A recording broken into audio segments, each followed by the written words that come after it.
Good afternoon, ladies and gentlemen. Welcome to our session on empowering women through powering trade. So, my name is Meg Jones. I'm the Women and Trade Advisor at the International Trade Centre. Patricia Francis, through her insight into the way that trade can indeed deliver on both human and economic development, instituted a Women and Trader program which launched this year. Our program runs 2010, 11 and 12. It's an $8 million program and our focus is on developing and least developed countries. My job today as the rapporteur is to remind you of two important facts. One is, as you hear the speakers present, if you have any questions, could I ask you to please write them down on a piece of paper, and I will be available at the opening of question time to gather those questions and to present them to Elizabeth Vasquez, who will be moderating that session.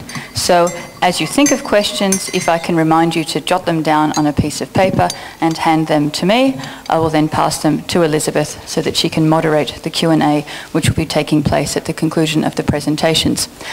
Secondly, after this session, we will have a coffee break, and then we will be reporting back the key points from this session at the plenary in the Crystal Ballroom where we've had the other sessions. So please, after the coffee break, do come to that very important plenary meeting. I'll explain why that's very important at the conclusion of this session. Elizabeth will explain that.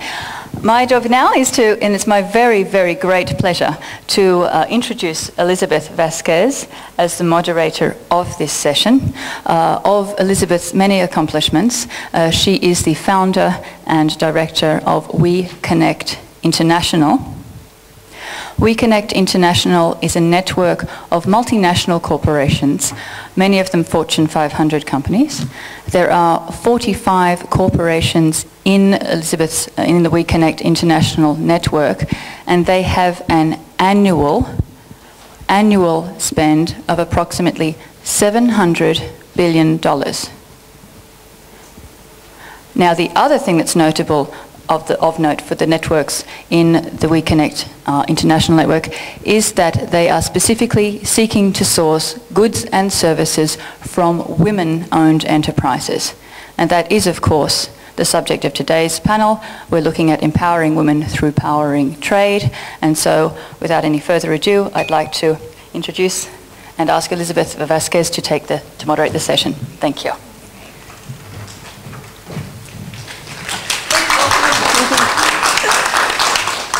Thank you, Meg, for the warm introduction and for the opportunity to get to collaborate together on making sure that women's economic empowerment results in actual business and deals and revenue and economic development for all.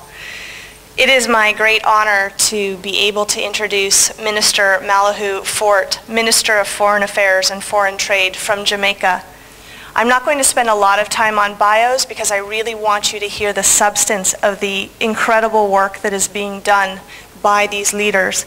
In Jamaica, the minister is clearly a leader for all SMEs with a particular passion and commitment to women's enterprises. It is a great pleasure to introduce the minister. Please join us. Thank you.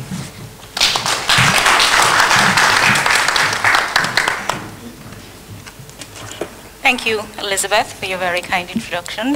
Good afternoon, ladies and gentlemen. I see we're an intimate gathering, and that's good. It lends itself to good discussion. Now, apart from my day job, I have to tell you that I'm very passionate about empowering women. I'm very passionate about gender issues. And I have an evening job where I head a women's organization known as the Women's Leadership Initiative in Jamaica, where we focus on children and women and the advocacy of rights. So as I was trying to gather my thoughts for this panel, Empowering Women, Powering Trade, I realized that there is an underlying assumption, and that is, what the theme is really saying is that when you empower women, you power trade. In other words, in order to drive and sustain trade, you must give power to women. You must give power to women by legal or official means. You must enable them to act. Study after study show that positive things happen when you invest in women. In fact, increasing education levels and prosperity of women and girls contribute to social stability and economic progress. The UN General Secretary Ban Ki-moon puts it upright. He says, investing in women and girls has a multiplier effect on productivity and sustained economic growth. And this is supported by studies done by the World Bank and McKinsey and so many other reputable institutions. Investing in women, therefore, ladies and gentlemen, is not only the right thing to do, it is the smart thing to do. But I find that there is a certain reality. Quite often it is so difficult to do what is right. Perhaps it's because of the responsibility that comes with doing what is right.